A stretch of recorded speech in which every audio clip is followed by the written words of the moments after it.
Et le domaine où Sharon est, c'est les artistes Olim Hadashim qui ont du mal à se faire connaître auprès de la société israélienne. Donc comment les aider à se faire plus connaître, à faire connaître leur art. Voilà. Sortez, respirez, c'est le Quality Time.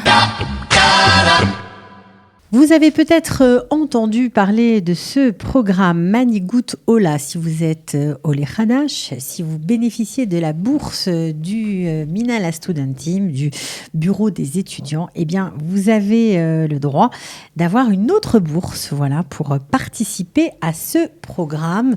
On va en savoir plus tout de suite grâce à nos invités, Sharon Uzan, qui est étudiante à la Mirklala de Jérusalem. Bonjour. Bonjour. Alors vous venez de bénéficier justement de cette bourse. Exactement. Bravo à vous. Voilà. Et puis Levana Altar. Bonjour Levana. Bonjour. Alors vous êtes responsable de ce programme au sein du Minhal HaStudentim. Exactement. Et vous êtes là pour nous expliquer dans quel cadre on peut obtenir cette bourse et surtout pourquoi bien ce programme existe. Alors Manigout Ola, ça veut dire quoi pour commencer? Alors Manigout, déjà ça veut dire le fait de réaliser un projet, d'être initiateur d'un projet. Et Ola, bon, c'est-à-dire le monde des Olim Hadashim. Donc ça veut dire donc en fait cette bourse, c'est le fait de réaliser des projets pour les Olim Hadashim. Pour les aider, c'est ça? Pour les aider, pour aider les Olim Hadashim. Et cette bourse, c'est pour les étudiants qui reçoivent la bourse du Misrad HaKlita qui leur paye les études. Donc en général, tout Olé Hadash qui arrive a le droit en Israël, a le droit à ce que ses études soient payées par le Misrad HaKlita. Et et aussi il peut recevoir en contrepartie une bourse aussi en plus de ses études à raison de 10 000 shekels.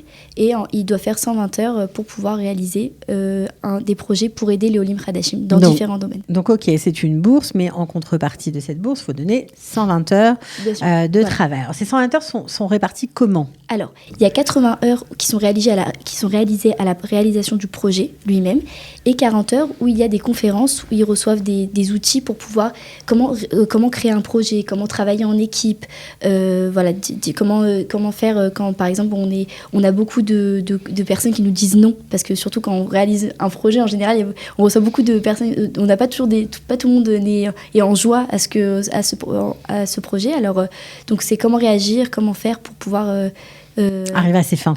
Exactement. Bien sûr. Alors, Sharon, j'imagine que lorsqu'on est jeune étudiante, avoir comme ça des heures de formation, ça doit être super intéressant. Pendant ces 40 heures du coup, de conférence, on a appris à comment réaliser un projet, à qui s'adresser, comment s'adresser aux gens.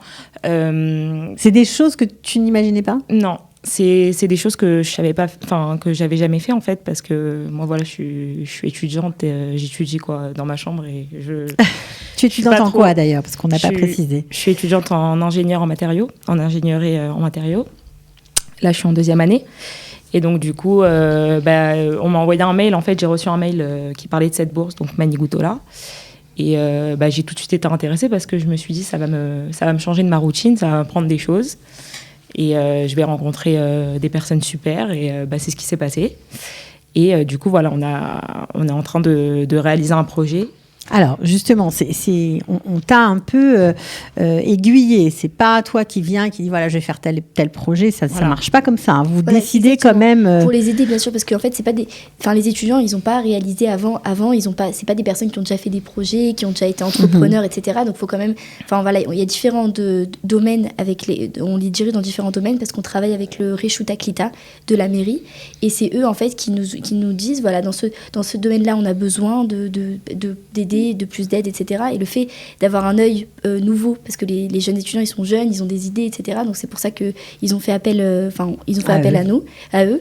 Donc du coup, voilà, il y a différents domaines. Donc le domaine qui a été proposé, c'était pour travailler avec les Olim Hadashim de Baka, travailler avec comment faire pour que les Olim Hadashim connaissent plus leurs droits, parce que des fois, il y a des... Voilà. Et le domaine où Sharon est, c'est les artistes Olim Hadashim qui ont du mal à se faire connaître auprès de la société israélienne. Donc comment les aider à se faire plus connaître, à faire connaître leur art. Alors, comment vous avez fait pour mettre ce projet en place? Vous avez parlé avec eux? Vous avez beaucoup échangé?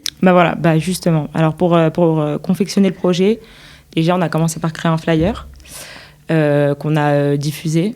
On a essayé on a eu des... Pour regrouper des artistes. Pour regrouper des artistes. On a reçu par le Misra d'Aklita aussi des listes d'artistes qui étaient donc Olim Hadashim. On a passé un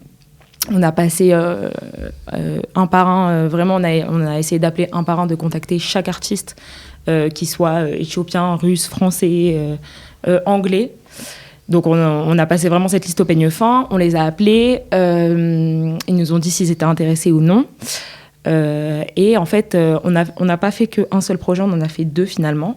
Donc notre premier projet, en fait, ça a été de filmer une artiste française qui va d'ailleurs participer à notre vente d'art.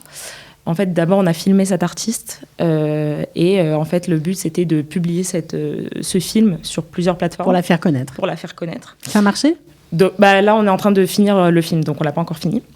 Là, on va le finir, on va commencer à le poster sur plusieurs plateformes.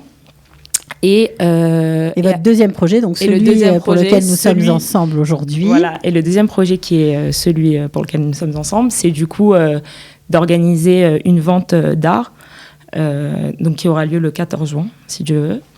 Et dans cette vente, il y aura des tableaux, il y aura des ustensiles comme des kélis, des couvre-pains faits à la main. Il y a aussi des bijoux.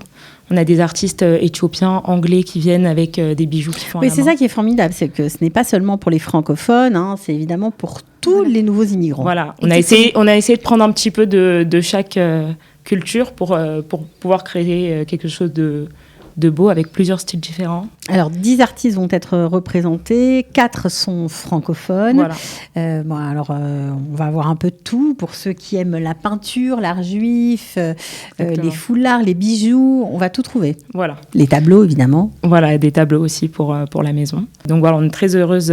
On est un groupe de 4, en fait, de 4 étudiantes. Et on est heureuse de pouvoir arriver à nos fins, finalement, la semaine prochaine. Donc il va y avoir cette vente d'art. Alors, ce sera le 14 juin à partir de 19h, Rehov Koresh, Merkaz Atarbou de la mairie.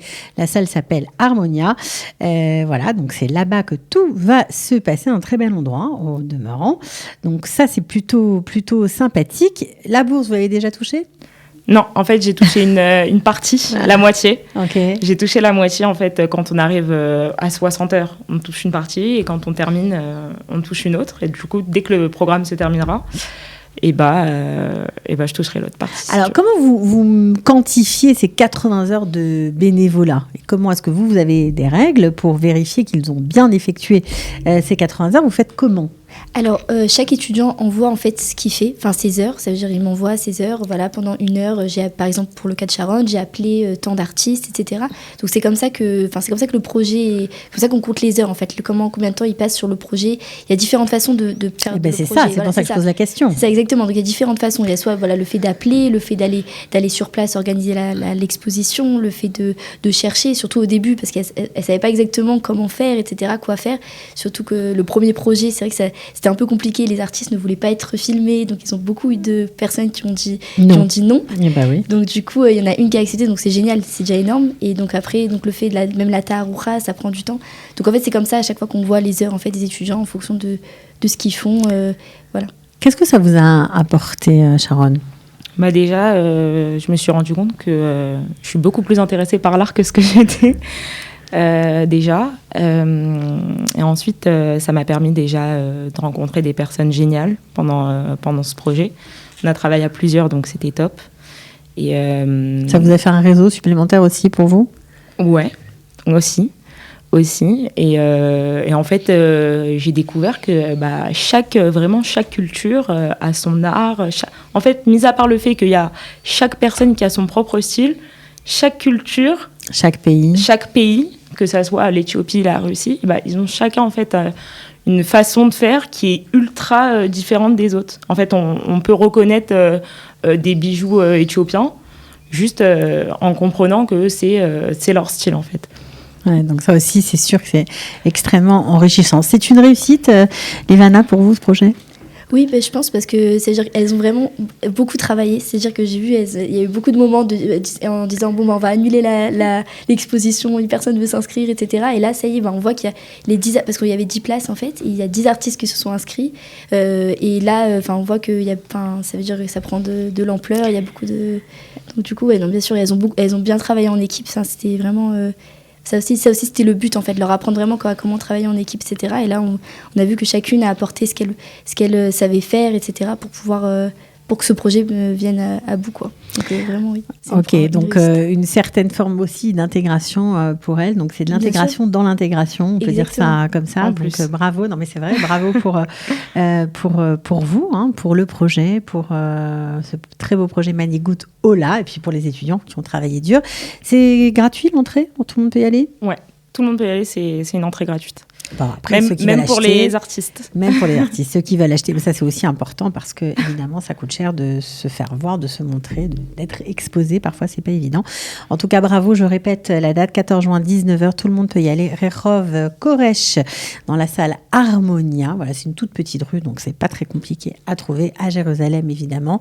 Merci à toutes les deux d'être venues. Merci beaucoup. Merci. De rien et bravo pour le travail. Merci.